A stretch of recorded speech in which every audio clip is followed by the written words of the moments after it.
Bueno, buenos días a todos, bienvenidos a este segundo día del coloquio de Filosofía América Latina. Hoy comenzamos con la mesa de indigenismo. Tengo aquí tres ponentes, tres personajes que han trabajado bastante en este tema. A mi izquierda tengo al doctor Fernando Matamoros, a mi derecha a Efraín Rojas, y a mi izquierda, bueno, a mi extrema derecha, sin ser, es el doctor Ricardo Valenzuela. Y bueno, vamos a comenzar con la ponencia del doctor Fernando Matamoros, pero antes voy a leer un breve currículum.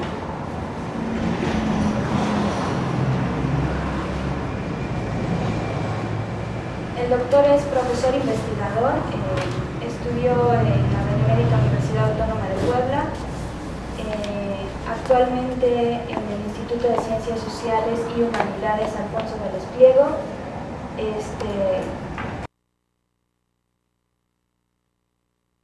Está en el padrón de investigadores de la UAM, en el Sistema Nacional de Investigadores, nivel 2. Es corresponsal en México del, a ver si lo pronuncio bien, doctor, del Centro d'Études Interdisciplinarias. No, mejor que lo diga el profesor. En español, el Centro de Estudios Interdisciplinarios de Hechos Religiosos de la Escuela de Altos Estudios de Ciencias Sociales, París, Francia. Gracias. Su ponencia se titula Más allá del concepto, indigenismo, resistencia y utopía.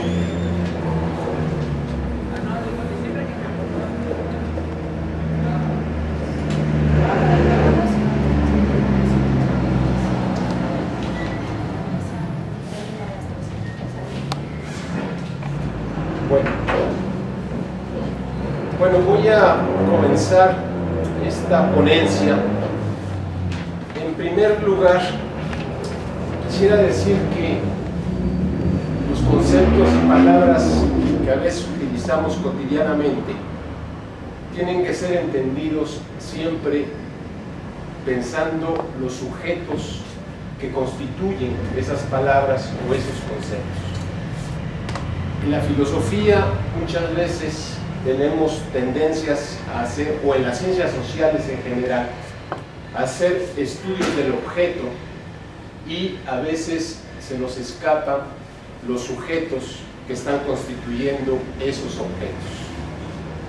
En ese sentido, y tratando de mencionar, esto lo menciono porque mis palabras pueden parecer fuera de contexto y quizás esa es mi intención también.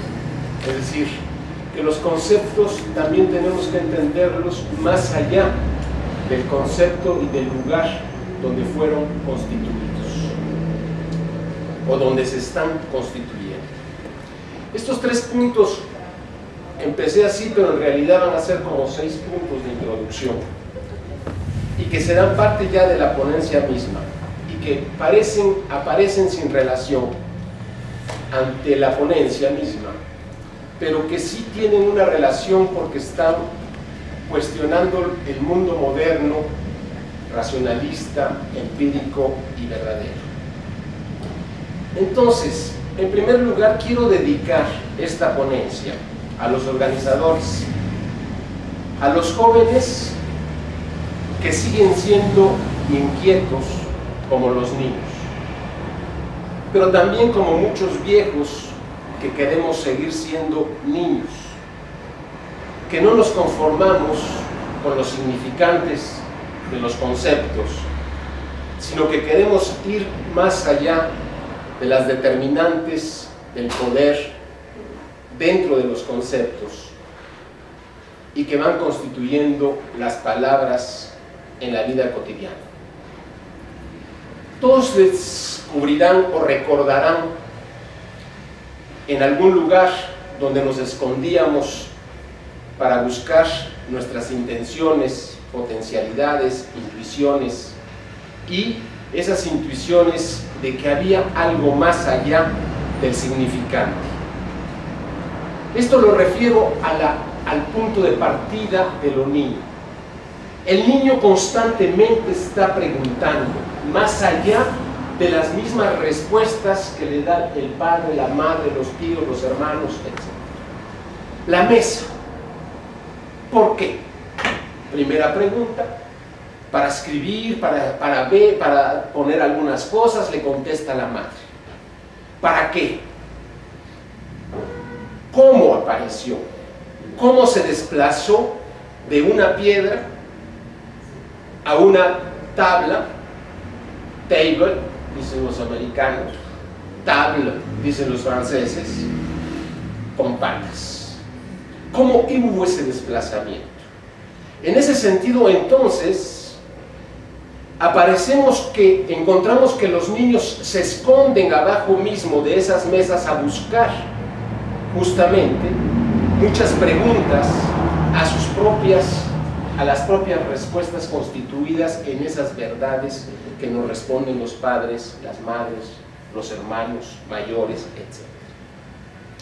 Y en esos escondites, que todos nos hemos escondido algún día, que hemos jugado a las escondidas, que hemos intentado crear nuestra propia utopía para alejarnos del mundo, encontramos justamente las telarañas de la vida. Es decir, de repente abajo de la mesa nos encontramos que además es un escondite de la telaraña, de la araña misma, y que va constituyendo su propio tejido en una telaraña. Y de repente nos damos cuenta que también dentro de esas telarañas se encuentran las piernas, ¿verdad?, de nuestras madres, y muchas veces depende del contexto, cuando decimos una madre o muchas madres, porque es el compadre o las comadres que se juntan junto con las madres. Y encontramos entonces no nada más esas piernas, sino encontramos también las potencialidades que se van constituyendo abajo de esa mesa. Rodolfo Morales, por ejemplo, el pintor que tuvimos hace algunos meses aquí en Puebla, y hasta su muerte, encontró abajo de las mesas no solamente las telarañas, sino también la inspiración que trascendía a la mesa, y por lo tanto encontró los ángeles volando encima de las iglesias, los sueños que se desplazaban más allá de las realidades concretas, empíricas, que nos va determinando los poderes, la dominación, los sistemas económicos, políticos, etc. Como dice Kafka, y esto es parte también de mi dedicatoria a esta ponencia, esta ponencia sería para los que todavía no nacen, es decir, los niños que constantemente están preguntando. Es decir, no nacen, pero ya están obligados de caminar en las calles, hablar con los hombres y mujeres y con sus palabras, con sus conceptos.